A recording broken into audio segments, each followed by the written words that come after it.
I made a post earlier today and I just wanted to give a little more context. The difference between living in the gap and the gain, and it's not unique. The lesson that I came up with was I need to learn how to live in the gain even when I'm faced with uncertainty and scarcity.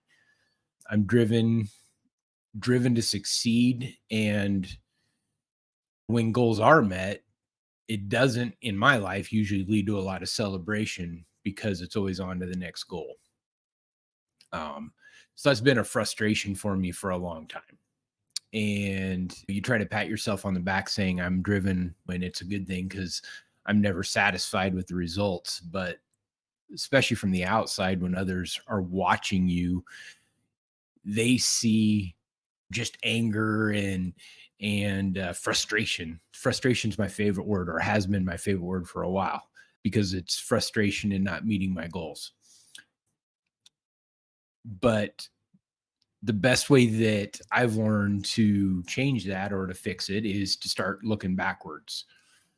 We could say yesterday was yesterday and we're just all moving on, right? But when you take the time to look back, when you're driven and when you're doing work and you're moving forward, when you look back and see how far you've come, hopefully most of you would be pretty amazed at the progress that you've made because you're not the same person you were before.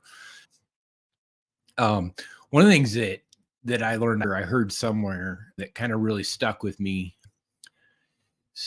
specifically being a veteran, and just we hear so much about veteran suicide and things like that.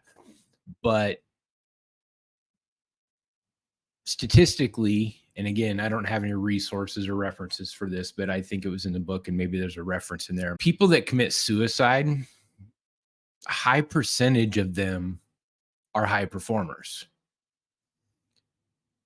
And just think about that for a minute, because I think a lot of us, when we hear of that happening, if it's not something that's gone through your mind, although I challenge most people have played around with those kinds of thoughts, at one time or another. But when you think about people that get to that situation of desperation enough that they're willing to kill themselves, somebody that's not driven in life or isn't a high performer, somebody that doesn't give a damn about anything, they're not the ones that are most likely to do that. It's the guys and gals that are driven and pushing towards big goals and are constantly frustrated and underwhelmed with their own performance. Again, just think about that for a minute. So, what I would challenge you to do, because this is what I'm doing, is change your perception or your frame of reference when you're looking at, if you're driven and you're reaching for goals, keep reaching and keep pushing, set audacious goals, but take the time to go back and look and review at what you've done in the past. And then give yourself permission to show some gratitude and appreciation for yourself and most likely the others that were there to help you make that progress. So it's a never ending battle. It never ends. Even if you know this to be true and you make the commitment to start giving yourself credit for the work that you've done, it's going to be a challenge every day, especially if you're driven to succeed and driven to goals, because you can tell yourself the lie that that's the only way that you're going to drive yourself forward is if you keep being frustrated and pushing and want to reach those higher goals. And I'm here to tell you that's baloney. Until you can start getting some joy and happiness out of your life with the progress you're making, even if it's not meeting all the goals that you set for yourself, until you start doing that, you're never going to feel the progress.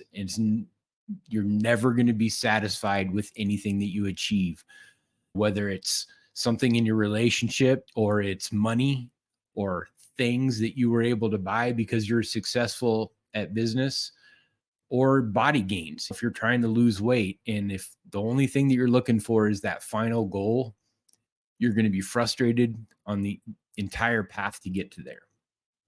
And when you get there, it's not going to be good enough. It's a challenge. One of the things I put in my post was I heard Garth Brooks say years ago, you can always smell the roses when you're running with them in your hand. And I love repeating that quote, but I've never been very good at doing it myself. But that's my challenge. One of my challenges for this next year is to do that. Find a little more joy and happiness in life and the progress I'm making, even though I'm not where I want to be. If this resonates with you, I'd love to talk with you more. So send me a message. We'll talk soon. Take care.